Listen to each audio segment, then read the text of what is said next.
Bonsoir. Face à l'actu, l'analyse et le commentaire de l'actualité traité par la rédaction de STV, c'est dimanche entre 19h et 20h. Un invité ce soir, mais vous le savez très certainement, 128 milliards partagés entre 23 ministères dans le cadre de la lutte contre la Covid sur 180 milliards de francs CFA. Et puis ce rapport de la Chambre des comptes, pré-rapport disent certains, polémique parlent d'autres, mais ces données impliquent ou alors incriminent 22 ministères.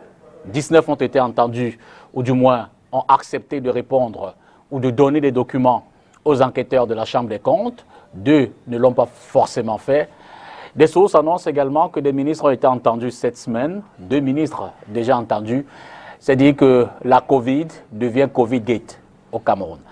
Cette semaine, on en parle avec effectivement la célébration de la 49e édition de la fête de l'unité. Certains parlent de désunion au regard de l'environnement sécuritaire. Notre invité ce dimanche est membre titulaire du comité central du RDP. C'est un visage très connu de l'environnement médiatique.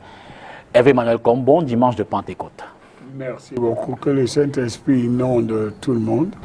Merci beaucoup, député Tango. Merci aux millions de téléspectateurs de STV et qui maintenant ont retrouvé le droit d'avoir leur présence sur Canal Sat. Merci beaucoup. Et c'est sur 302 Canal Sat. Mais vous le savez également sur nos plateformes Internet. Vous pourrez regarder cette émission, notamment Facebook, et en replay sur YouTube. Mais pour planter le décor, je vous donne un aperçu de ce que dit le rapport. C'est un reportage de nos collègues de Yaoundé sous la plume d'Olivier Bouzik. Suivez plutôt. C'est le prélude d'un scandale financier qui risque d'emporter plusieurs ministres du pays. Les auditions des membres du gouvernement ont démarré en début de semaine au tribunal criminel spécial, suite aux malversations présumées dénoncées par la Chambre des comptes de la Cour suprême dans son rapport. Pour ce sociopolitiste, l'image du Cameroun est dégradée au niveau international. Côté population, il y aura forcément ceux qui vont se conforter dans leur appréhension de système kleptocratique, une population qui pourra qualifier les dirigeants de cyniques puisqu'il s'agit des indélicatesses autour d'une question de vie ou de mort. Il faudra donc liquider quelques têtes pour rassurer ces bailleurs de fonds. Seulement, il faut redouter 2 réalités. Déjà que ces arrestations soient politiquement colorées, avec des situations de 2 poids, 2 mesures, où se feront prévaloir les poids politiques des présumés coupables. Le pays pourra-t-il encore bénéficier d'un appui financier, notamment du FMI, après cette affaire Covid? L'économiste Dieudonné Somba est incertain. Aujourd'hui, le Cameroun négocie un programme avec le Fonds monétaire international. Donc, ça fait directement partie des conditions de signature d'un nouveau programme. À côté de ça, il faut revoir le budget, parce que c'est les 2 conditionnalités. Il faut aligner le budget aux exigences du programme. Je crois que les choses sont assez claires. Nous ancrons dans un programme d'ajustement.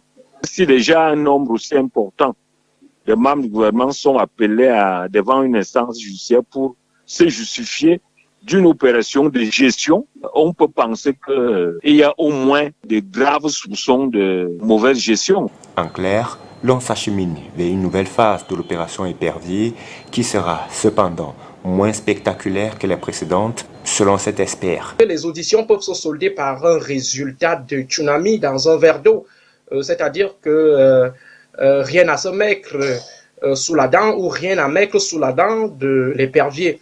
Et là, je prends pour jurisprudence le scandale de la CAN, où les ministres étiquetés par la presse comme responsables du glissement de cette compétition se sont vus octroyer plutôt la confiance du président de la République. Pour d'autres analyses politiques, l'on devrait s'attendre à une démission probable du gouvernement avec des arrestations massives à la clé.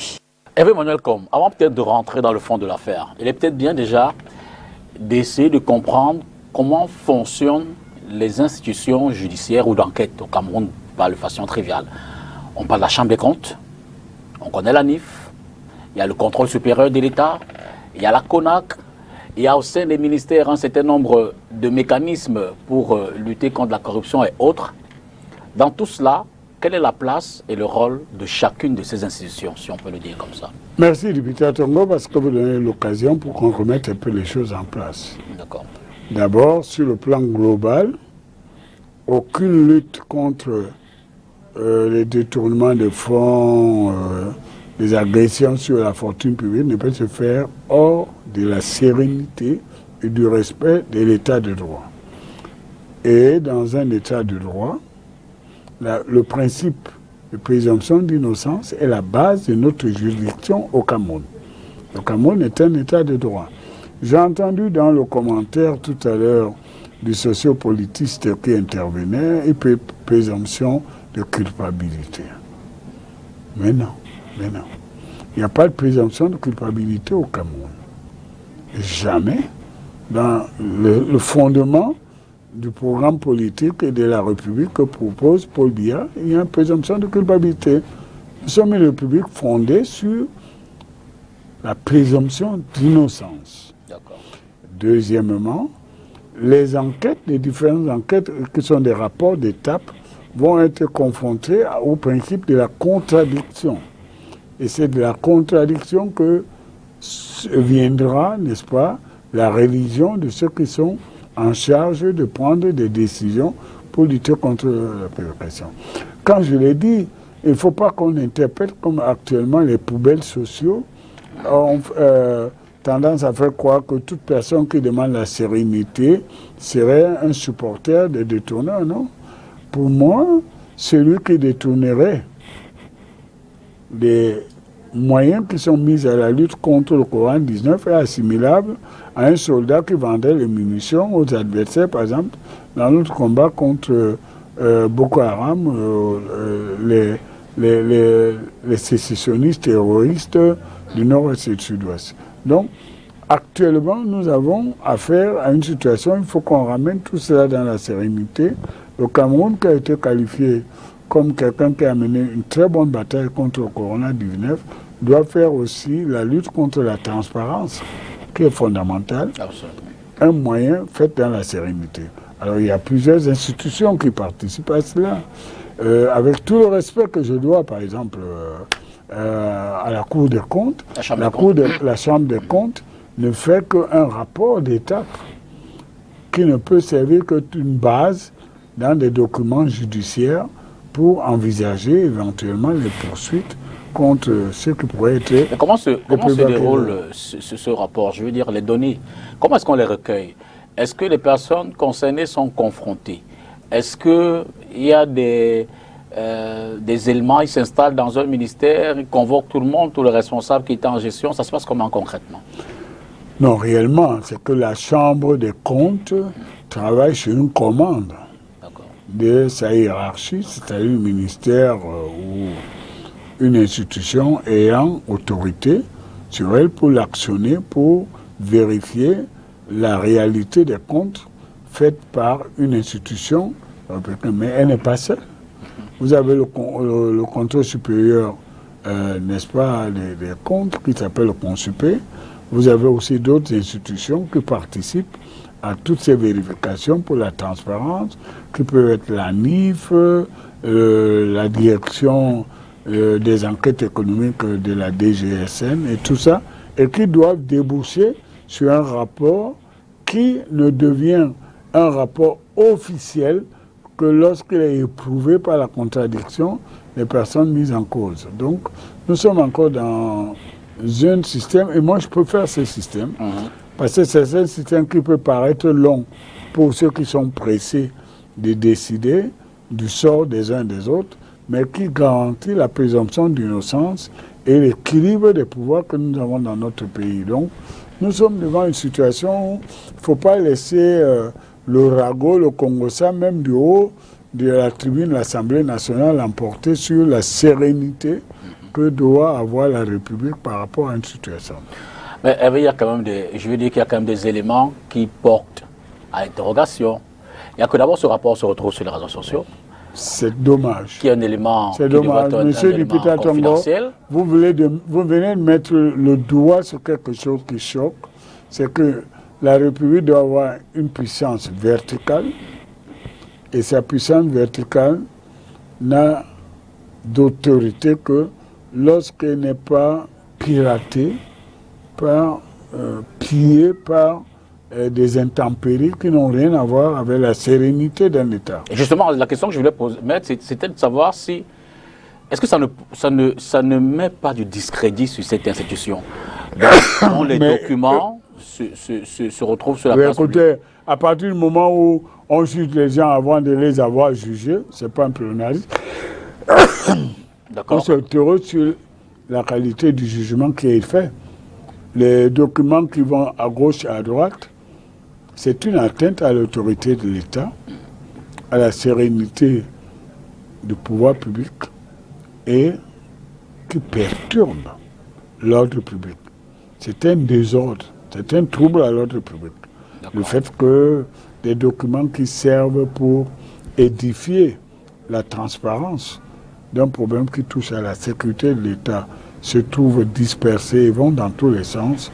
Évidemment, l'enjeu pour nous derrière la question n'est pas de dire que le document a été mis sur la place publique par la Chambre des comptes, hein, puisque le document est certainement passé. Non, si c'est la Chambre des comptes ou pas, M. Dupita Tongo, chacun prend ses responsabilités. Ce document ne devait pas être public à ce stade. Deuxième chose quand même, il ressort de ce rapport que 2 ministères sont plus ou moins très impactés ou soupçonnés dans le management de cet argent-là. Il y a le ministère de la Santé publique, il y a le ministère de la Recherche scientifique.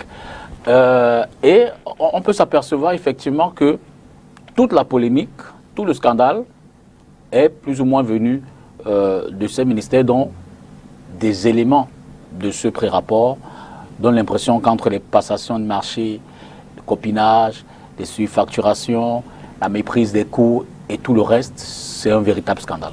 Ben c'est là qu'il y a un problème. Parce que vous savez, nous sommes une démocratie moderne, une république moderne. Le ministre de la Santé n'est pas le ministre du Trésor, donc il n'est pas ministre des Finances, il n'est même pas ministre de l'Économie. Et le ministre de la Recherche scientifique n'est pas le ministre du Trésor. Il y a une circulation objective et moderne dans notre République des allocations financières pour remplir les missions de services publics des uns et des autres. Ça veut donc dire que pour que l'argent arrive au ministère de la Recherche scientifique, je fais court, il faut qu'il transite au minimum par le ministère des Finances. Le ministère de la Recherche scientifique ne va pas prendre l'argent dans les sacs manioc et de ce quoi le ministre de la Santé il ne peut pas le faire. Nous avons eu un problème de communication dans toute cette histoire où, c'est vrai, par une communication directe, hard, pour une question qui a été déclarée cause nationale, c'est-à-dire de sécurité nationale, le Covid-19, l'impression qui a été donnée aux uns aux autres, c'est que le ministre de la Santé, par moment, devenait le ministre des Finances. Mais ce n'est pas vrai. Dans la réalité, pour que l'argent arrive au ministère de la Santé, il passe par le ministère des Finances, au minimum, ou par le ministère de l'Économie. Ça veut donc dire que pour que l'argent quitte ces espaces réguliers de notre République et arrive, par exemple, au ministère de la Recherche scientifique, à l'hôpital à Quintini ou à d'autres, il passe par les tuyaux, l'infrastructure financière de notre République moderne. Il faut qu'on cesse de créer la confusion et je pense qu'il y a une bonne partie des gens qui animent toute cette campagne pour créer comme si nous n'étions plus dans un état de droit où ils veulent violer l'autorité de l'État et faire croire que nous sommes dans le désordre. Ce n'est pas exact. D'accord. On va prendre le deuxième reportage. Et je ne peux pas être accusé d'être défenseur de qui que ce soit. Je vous ai dit que toute personne qui pourrait être convaincue d'avoir détourné les moyens mis pour la lutte contre le Covid-19 est assimilable à un militaire qui vendait les munitions aux ennemis. On revient de suite sur cette question, le temps de prendre le deuxième reportage qui parle du 20 mai, notamment la levée des couleurs en symbole, en mémoire du moins, pour parler de cette journée-là. Vous savez, c'est la fête de l'unité nationale. Cette année, marquée par la Covid, les célébrations n'ont pas eu lieu comme à l'époque, notamment le défilé militaire ou les parades militaires, civiles et militaires qu'on avait l'habitude d'avoir sur le boulevard du 20 mai à Yaoundé en présence du chef de l'État. Le ministre de la Défense, cette année, est allé au quartier général pour une cérémonie solennelle. Suivez plutôt. À la brigade du quartier général ce matin du 20 mai, les hauts cadres du ministère de la Défense sont réunis autour du mât pour sacrifier à un rituel incontournable, la levée des couleurs, marquant la commémoration de la 49e édition de la fête nationale. Autour du ministre délégué à la présidence chargé de la Défense, Joseph Betty Assomon, qui préside la cérémonie, le général de corps d'armée, René-Claude Meka, les chefs d'état-major des armées, les chefs d'état-major centraux sont au garde-vous, pendant que le drapeau tricolore, vert ou jaune, frappé d'une étoile, monte délicatement pour se hisser au sommet du mât.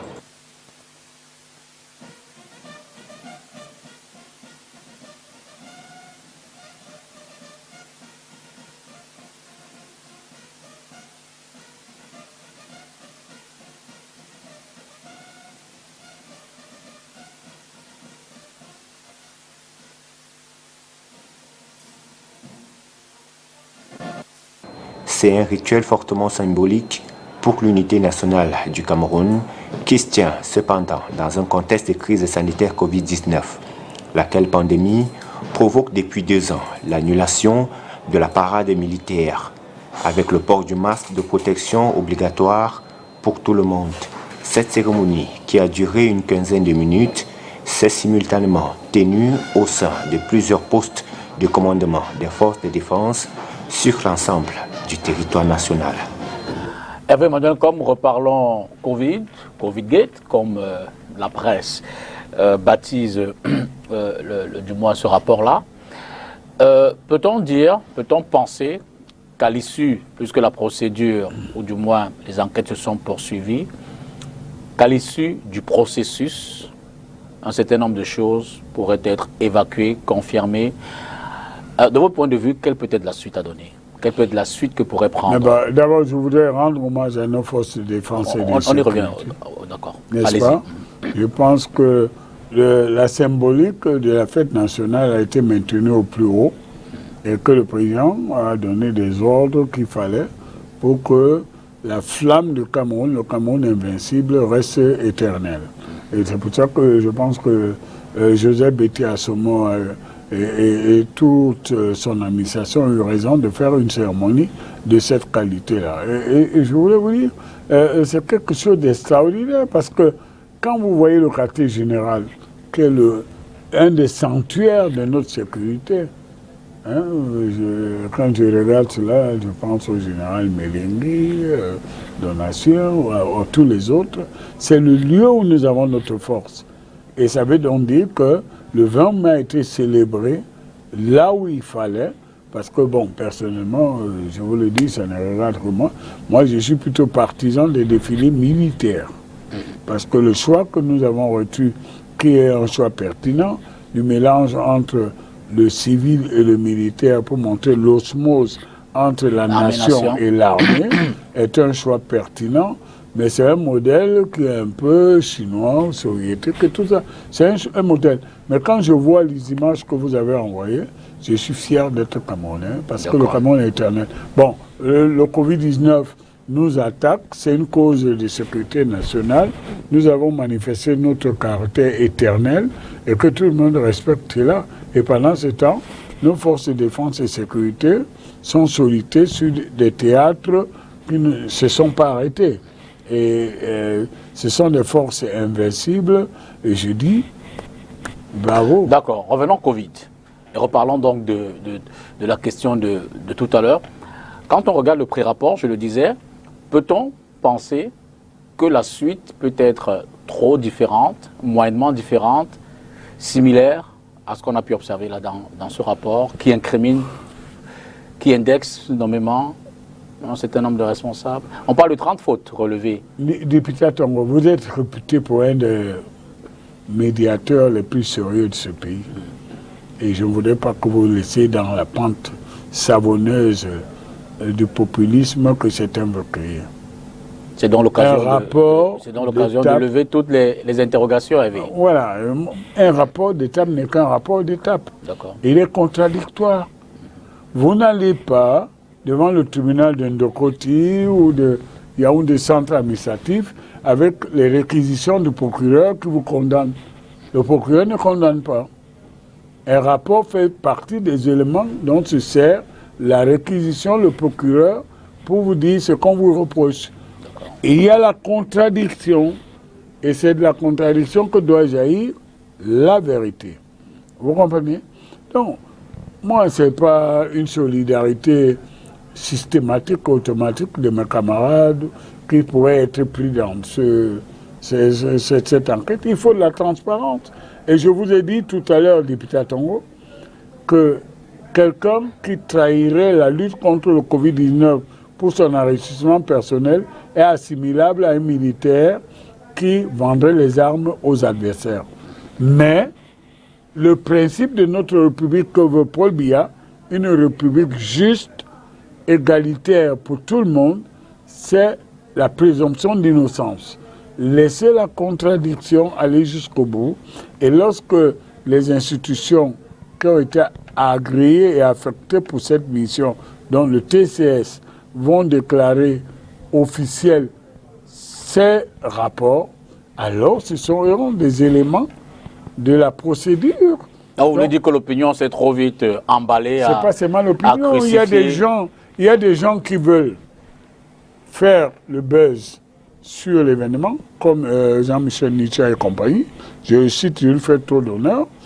Il y a aussi des gens qui veulent créer un trouble à l'ordre public en créant de la confusion. Et vous avez aussi des gens, même dans nos rangs, qui veulent se servir de cela pour amener soit le remaniement ministériel, soit les attaques contre des personnes, des camarades. Vous savez, même entre nous, il y a des camarades, des mauvais camarades. Vous avez le sentiment que c'est une bataille interne au RDPC, une bataille interne au gouvernement? Député, il y en a qui veulent la tête du docteur Van Aouda. Vous me connaissez comme un militant discipliné du RDPC. Absolument. Mais je demande à mes camarades de faire très attention. Paul Biya a été élu président pour 7 ans. Il n'est même pas encore à la deuxième année de son mandat. Ceux qui ont d'autres agendas, qui sont déjà dans la succession, qui se battent, qui détruisent les camarades, qui font ceci, cela, pour des agendas qui sont hors des agendas officiels, ils font plus de mal à notre pouvoir. Ce qui se passe, par certains aspects, porte atteinte à l'autorité de l'État. Nous avons besoin de cette autorité de l'État pour combattre l'insécurité. Nous avons besoin de cette autorité de l'État pour vaincre le Covid-19. Nous ne pouvons pas vaincre ce Covid-19 dans le désordre, dans la confusion. Et si vous dites que tout le monde est voleur, tout le monde n'a rien fait, et tout ça, alors que le monde entier dit que le Cameroun est exemplaire dans notre lutte contre le Covid-19, il y a un problème. Vous comprenez mon problème? Donc, moi, je dis simplement attention. Troisième année après 2018, mais je pose donc clairement la question. Avez-vous le sentiment, soit au sein du gouvernement, au sein de l'élite gouvernante, au sein des acteurs politiques, au sein de votre parti, qu'il y en a qui en veulent à d'autres, au point de créer, c'est ce que vous dites autrement, au point de créer ce genre de fuite, ce genre de... En français, Philippe député Tongo, vous êtes connu pour être un homme intransigeant. Faites pas l'émission pour moi, on explique aux téléspectateurs. Je vous réponds, il y a même dans nos rangs des gens qui veulent instrumentaliser le problème que nous pose le Covid-19 pour régler les problèmes qui n'ont rien à voir avec le Covid-19. Il faut qu'ils se calment. Vous comprenez? D'accord. Oui, il peut y avoir à gauche, à droite, des gens qui se dévoient, mais laisser l'ordre public et les lois, le TCS et l'ordre sur la protection de la fortune publique agir. Mais tel que ça se passe, nous avons l'impression qu'on voudrait instrumentaliser cela pour régler des problèmes de succession, un problème de remaniement ministériel, un problème de lutte entre nous, et ça nous affaiblit. Non, non et non. D'accord. Troisième stop de cette émission, on a envoyé nos reporters du côté de Bamenda, ville symbolique, en cette période très grande ville d'insécurité dans les régions du nord-ouest et du sud-ouest, pour voir là-bas comment s'est déroulée la fête, la 49e édition de la fête de l'unité nationale? Le gouverneur était en pleine cérémonie avec quelques personnalités locales.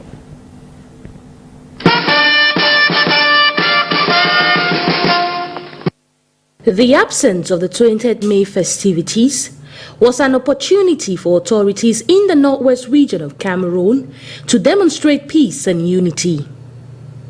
In a launch meeting conveyed by Governor Adolphe Lily Lafrique, matters of the region were discussed, with the governor appreciating the different efforts put in by each individual. It is a huge privilege for me to form this campaign to congratulate people, Western Division as a whole, because despite every challenges we are facing, thanks to the security forces that are well represented here by the high-ranking generals, the État-majors at regional and divisional level, thanks to the collaboration of our collaborators, the population, the elected body, parliamentarian mayors, we are able to enjoy the National Day here today. Parliament clean and so on and so forth. And now, the general is telling me that the cleaning process is going on elsewhere. Medals of distinction were also distributed to outstanding officials. Amongst the invitees is the president of the PWD Football Club Bamenda, Pascal Abunde, who took the opportunity to express the different challenges faced by the club. The challenge we're facing is the socio-economic situation in the region, which has made it very, very difficult, expensive to practice our football game. Second challenge is the fact that, of course, it is the worst kept secret that we don't have any infrastructure in the country, which is again a big, huge handicap for us. I think that another challenge is the fact that it's always almost very difficult to access this region in terms of roads and everything. But again, we keep on doing what we've been assigned to do. We keep on working, and we hope that someday. In regards to security in this region, the senior divisional officer encourages the cooperation between inhabitants and forces of law and order in tracking down all separatist fighters so peace and development can return in the region. Hervé, reparlons donc de l'actualité 20 mai. La 49e édition, on le dit depuis le début de l'émission, s'est déroulée il y a quelques jours sur l'ensemble du territoire national, mais un territoire dont on sait que les forces sont obligés de montrer des muscles à l'extrême nord contre Boko Haram, dans le nord-ouest, le sud-ouest, à l'est. D'aucuns pensent à une unité, j'ai failli dire dans la désunion, avec ce que les Camerounais du nord-ouest et du sud-ouest qui revendiquent leur territoire. Avez-vous cet aperçu, avez-vous cette même lecture-là? Je voudrais rendre hommage à plusieurs personnes, à ces Camerounais qui vivent dans ces zones, avec des conditions que personne ne peut imaginer. Jean Lélé Lafrique est un garçon magnifique. Et je pense que c'est un héros. Et tout le monde le sait. Et c'est très bien comme ça. Je veux vous surprendre. Je pense qu'on aurait pu, en plus des mesures de protection contre le coronavirus, qui a aussi une agression de même type que les événements du nord-ouest et du sud-ouest, voire du Boko Haram, on aurait pu quand même créer de l'animation dans les casernes où il y a des stationnements militaires pour montrer que le pays est toujours debout. Oui, à Douala, nous avons eu un problème. Bon, je m'excuse, je dis au gouverneur Iva Dubois, on aurait pu faire des présentations de drapeaux, des clairons, des drapeaux un peu partout, parce que le Cameroun est debout. Et que ce soit les événements du nord-ouest, sud-ouest, mais surtout les événements dits de Covid-19, ne peut pas empêcher la marche triomphale du Cameroun dans l'histoire. Donc oui, cette période a été timide. Et c'est pour le regretter que je le dis, c'est-à-dire qu'il faut qu'on imagine quelque chose qui mette l'animation, les fanfares, les levées des drapeaux. Il n'y a pas eu assez de drapeaux dans la ville de Douala. Et tout cela, il faut qu'on le fasse. Le Cameroun est invincible. N'empêche et que, le Cameroun rentrera dans l'histoire debout et personne ne pourra arrêter notre marche vers l'histoire. N'empêche que, comme je le disais tout à l'heure, le Cameroun a ce caillou dans sa chaussure, dans les régions du nord-ouest, du sud-ouest. On a l'impression que toutes les solutions voulues par les pouvoirs publics sont éprouvées, sont essorées. Non. Il y a un problème. J'ai entendu, on a fait dire par exemple au patronat camerounais, le GECAM, qu'ils avaient une solution qui s'éloignait de la solution. Non. D'abord, les forces de défense et de sécurité doivent être verticales. Et le président a pris de justes dispositions pour ne pas rendre négociable l'intégrité de notre territoire et l'unité de notre nation. Vous comprenez? Absolument. Bon, maintenant, pour la reconstruction, vous avez vu que il y a des politiques. Le Premier ministre Dion Ngouté, qui a fait preuve d'une modernité incroyable en venant à Douala, est venu avec Paul Tasson. Paul Tasson, qui est en charge de la reconstruction. Donc, il fallait d'abord affirmer l'unité de notre territoire, l'unité de notre nation, et maintenant mettre en place différentes politiques qui font que le sentiment d'appartenance et d'unité soit partagé par les uns les autres. Et je crois que c'est une bonne démarche et qui n'est pas contradictoire. Quand je lis que ce soit les publications de l'agitation, qui vont croire que le patronat aurait été contre en disant qu'on n'aurait pas assez fait. Moi, je trouve que la décision de Joseph Dion Ngouté de venir à Douala et accompagné de Paul Tasson, par exemple, pour la reconstruction de ce que nous-mêmes nous avons détruit, est une bonne décision qui montre notre unité. Le 20 mai, cette année, a été une très grande période et qui nous ouvre des perspectives pour regarder demain avec optimisme. Mais puisque vous ouvrez la brèche de la venue de Dion Ngouté à Douala, un très bon événement. Pour la reconstruction. Un Premier ministre modeste. Il est venu rencontrer humble, le patronat voilà, pour trouver environ 89 milliards de francs CFA pour la reconstruction des régions du nord-ouest et du sud-ouest. Mais on sait quand même que cette sortie est arrivée dans un contexte, j'ai failli dire belliqueux. Je sais, ouais. Un contexte belliqueux entre le ministère de la Justice et le GICAM, où on le sait, Célestin Tawamba avait pratiquement ou littéralement repris le ministre d'État Laurent Esso lorsqu'il s'est fait représenter à une séance de travail par son ministre délégué. Non, c'est inexact, député. D'accord. Il se trouve que vous parlez des personnes que je connais et dont je peux me vanter de bien maîtriser. Dites-nous donc ce que vous en savez. D'accord, ok. Le ministre d'État Laurent Esso n'a jamais programmé de dévaluer la place du GICAM dans le jeu des institutions, des acteurs politiques et économiques de notre pays. D'accord. C'est hors de là. Les gens le présentent comme un procureur qui serait insensible aux réalités. Non, c'est faux. C'est pas dans son esprit. Et Jean de Dieu Momo est ministre de la République.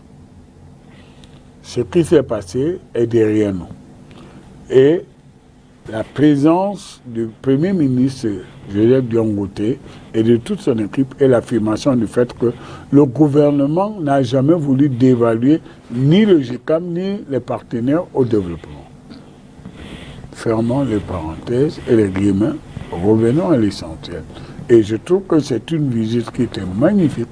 C'est une visite qui magnifie la démocratie camerounaise, le respect des acteurs et qui montre que nous allons forcément faire un pas vers le fait que le dialogue public-privé ne va pas être simplement un dialogue des défilés des 4x4 ou des sirènes.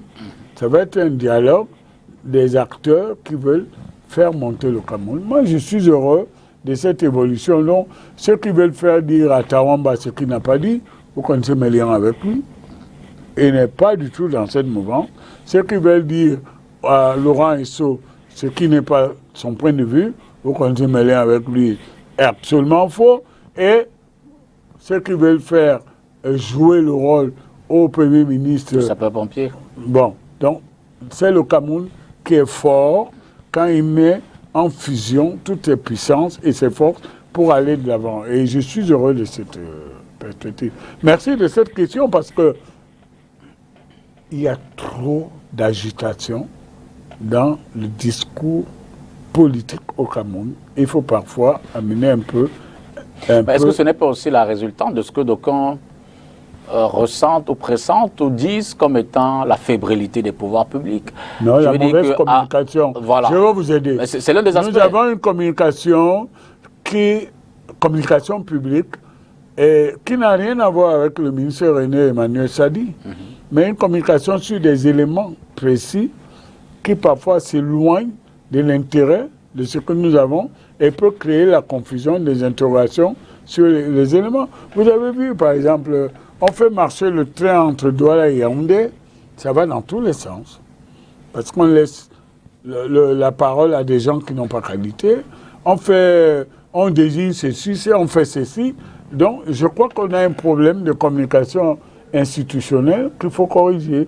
Je suis d'accord. Est-ce que ce n'est donc pas donner la main à... Député Tongo, vous avez raison. Ce n'est pas donner la main à ceux-là qui disent que, bon, l'absence du président de la République donne l'impression effectivement que, puisqu'on parle du train, on a parlé de l'avion, va dans tous les sens. Où est-ce que vous voyez l'absence du président? Bon, moi, on me fait dire des propos que j'aurais tenus en 92, mais c'est pas grave. Mais où est-ce que vous voyez l'absence du président? Le président où est-ce que vous voyez sa présence? Hein? Où est-ce que vous voyez sa présence? Mais pas ses décisions. D'accord. Le président de la République est en charge des décisions.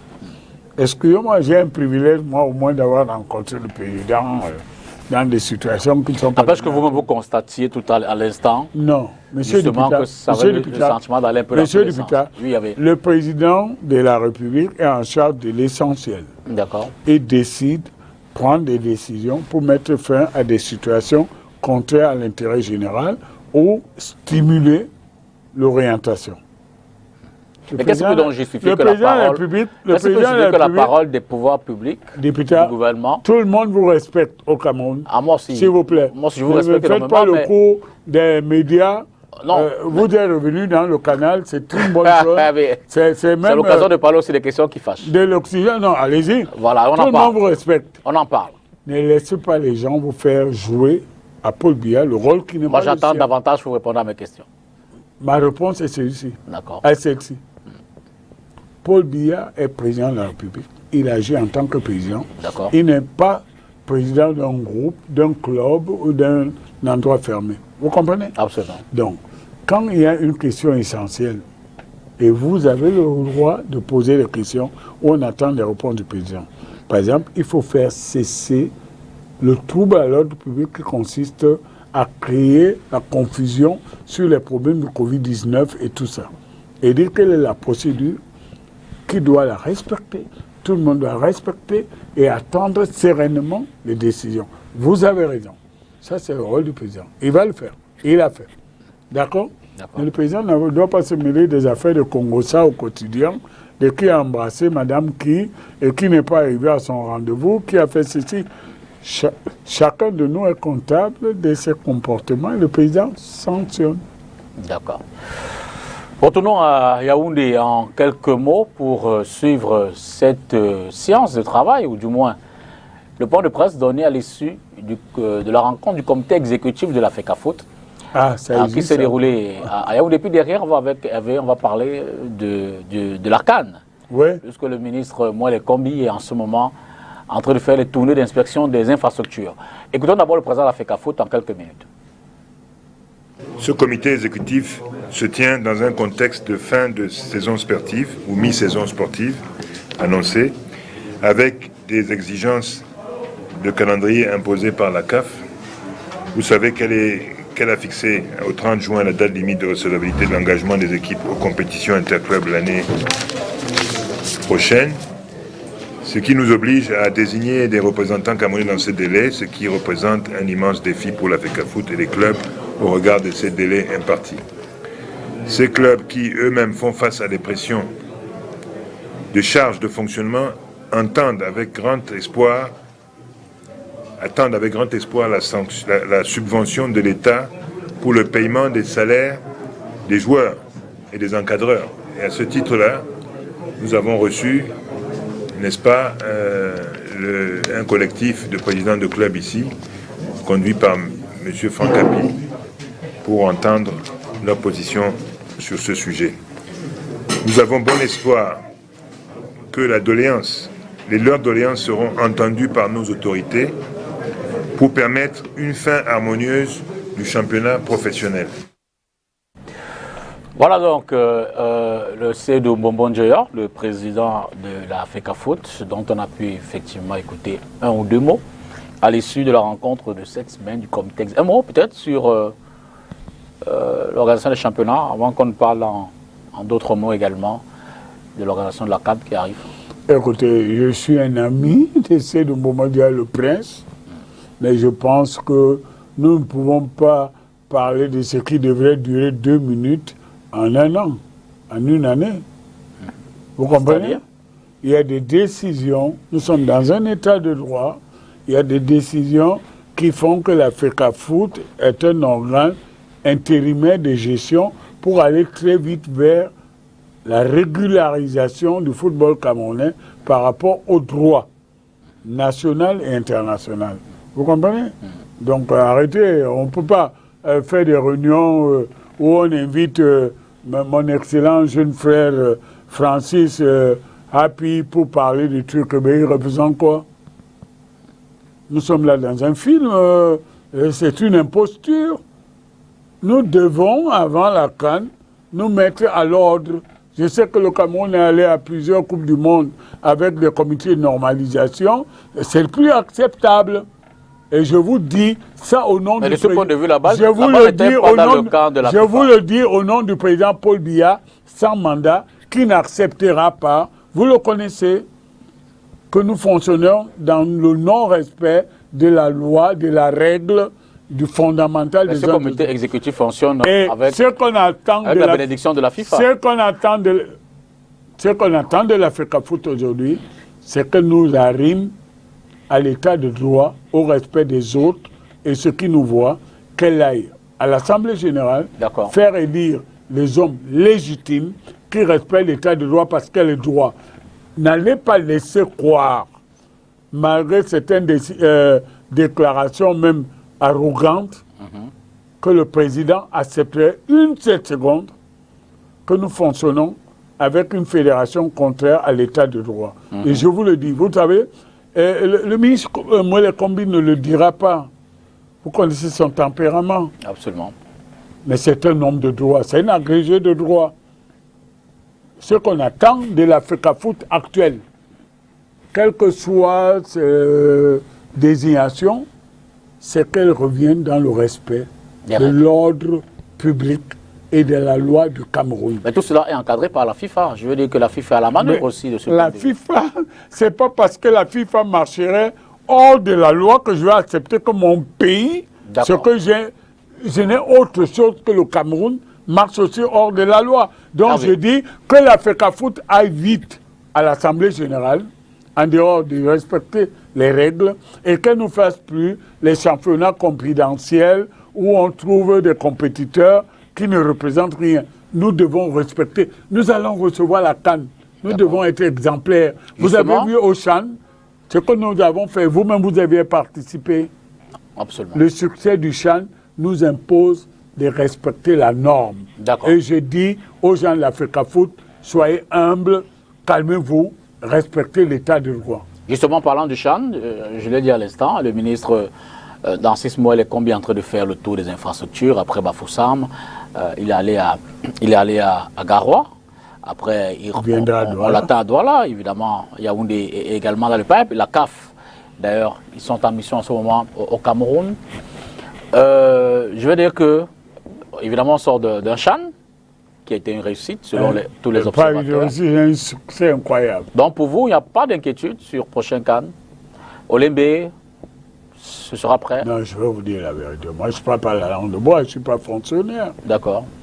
Moi, Kombi est un homme extraordinaire et qui donne une énergie extraordinaire pour réussir la mission qui lui a été confiée. Et nous avons montré avec le Chan que nous avons réussi. Bon. Il y a des choses que nous devons faire évoluer, qu'on n'ait plus de problèmes tels que les volontaires ou les chauffeurs qui vont faire l'agitation. Mais je vous dis, Moele Kombi fait tout pour le succès. Et pour qu'on réussisse la CAN, qui est notre enjeu majeur, il faut qu'il y ait une fédération camerounaise de football en règle. Il faut qu'il y ait des gens qui travaillent par contre le ministre des Sports.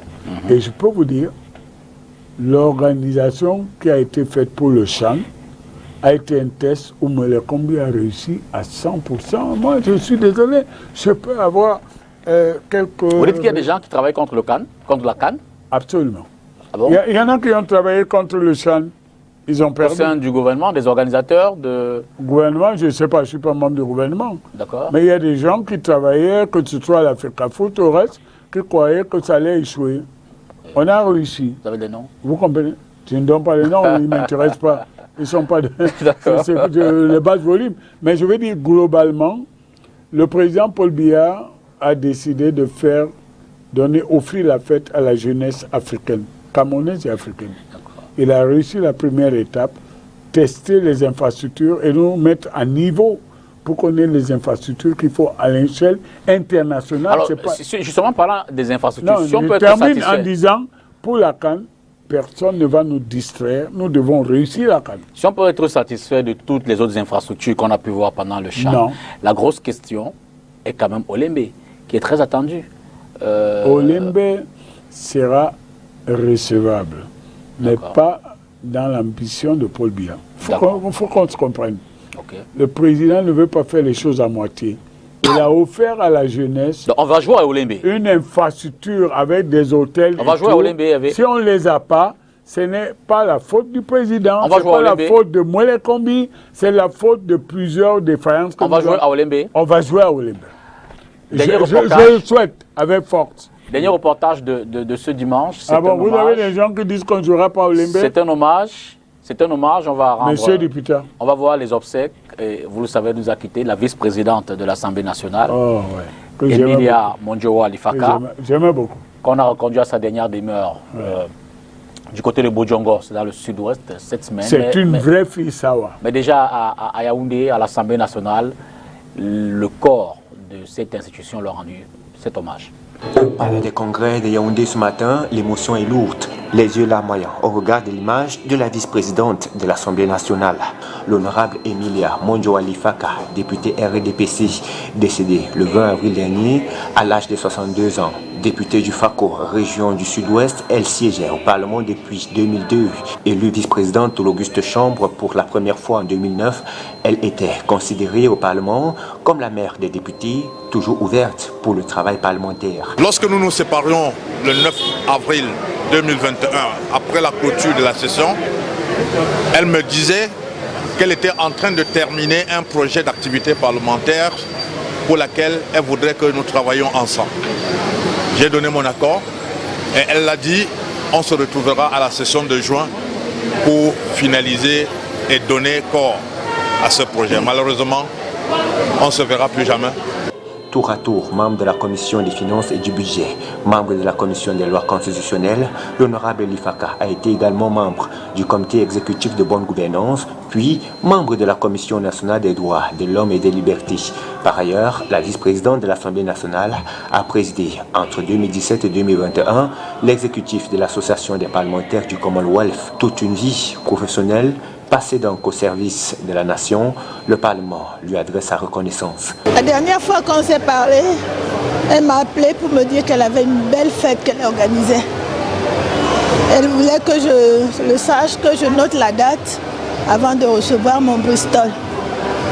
Sur quoi je lui ai dit qu'il y avait tellement de choses à faire que malheureusement je serais de tout cœur avec elle.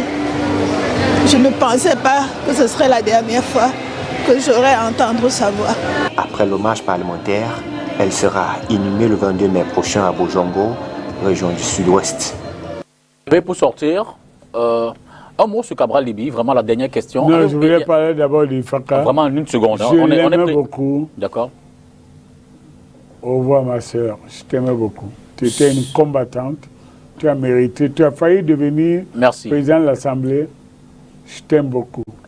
Bonne route. Y a-t-il un problème avec Emmanuel comme Cabral-Léby? Non, Cabral-Léby est mon fils. Je lui dis simplement qu'il y a des choses qu'on ne dit pas en public. Mais je ne veux pas aller dans ce sens. Je l'aime beaucoup. Il a créé une entreprise qui marche. Mais il faudrait qu'il dise à ses employés de se calmer parce qu'ils peuvent le suicider. Merci Emmanuel. Merci d'être venu commenter et analyser. Merci l'actualité cette semaine. Je suis heureux d'être dans cette nouvelle formule de cette émission parce que tu es un des rares médias indépendants, libres et qui donne la parole d'une façon libre à tout le monde. Merci infiniment. Je souhaite beaucoup de succès. À vous également, merci d'être resté jusqu'à cette heure. Je voulais dire aussi une chose. Joshua aussi est un homme de grande valeur et ceux qui veulent le tuer ne le tueront pas. Bonne semaine. Dès demain, c'est lundi. Bonsoir.